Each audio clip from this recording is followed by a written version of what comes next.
One of my favorite stories is of this missionary from Scotland to Africa.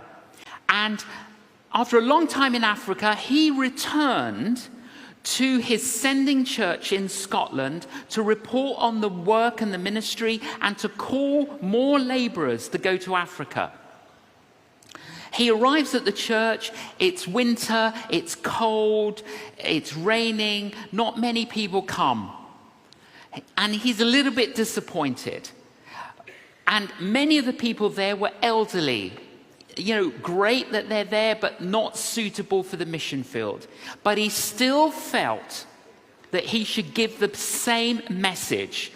And he gives the message, the needs in Africa, we need more laborers. He ends the talk. This is how he ends the talk. Who will go?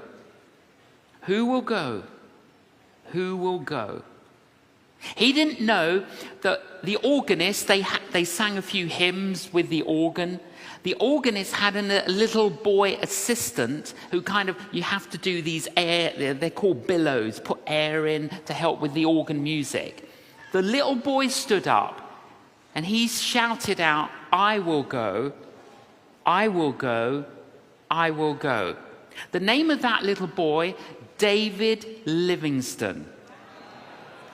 He is then advised, David, if God has called you to Africa, what we suggest is that you become a medical doctor and you can go to Africa as a medical missionary. He grows up, he goes to medical school, he becomes a medical doctor. He then goes to Africa as a medical missionary. He labors and labors and labors.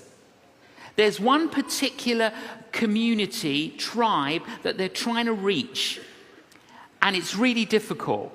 And the chief sends him a message. And the chief said to him, we are going to come tonight and we are going to murder you and everyone in your compound. Now, the reason we know every detail of this, and I've researched this, is because David Livingstone kept diaries. And all of this is written in the diaries. So he's writing in his diary, Lord, we've labored so faithfully. Please, please, please protect us. Please help us. And there's a little bit of fear in what he wrote on that day, concerned that their ministry will be obliterated and everyone will die. But they didn't come and kill them. Anyway, a couple of years later, they eventually introduced the chief of the tribe to Jesus, and the entire community converts and follows Jesus. David Livingstone said, no, the story gets better. David Livingstone said to the chief, you sent me a message that you were going to come and kill me and kill everyone in the compound. He says, yes, we came. Well, why did you not kill us? Well, because when we came to the compound, there were 39 giants surrounding the compound. We counted them. They were big warriors, and there were 39 of them surrounding the compound.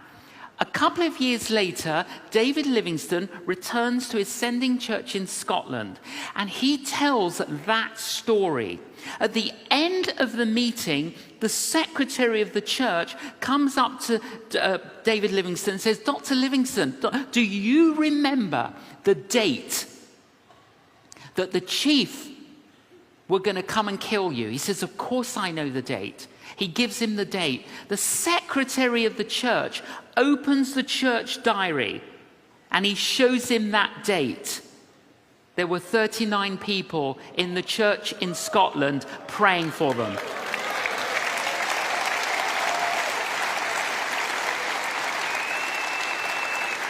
"39 people praying in a church in Scotland, and there were 39 warriors surrounding the compound." Do not say that is a coincidence.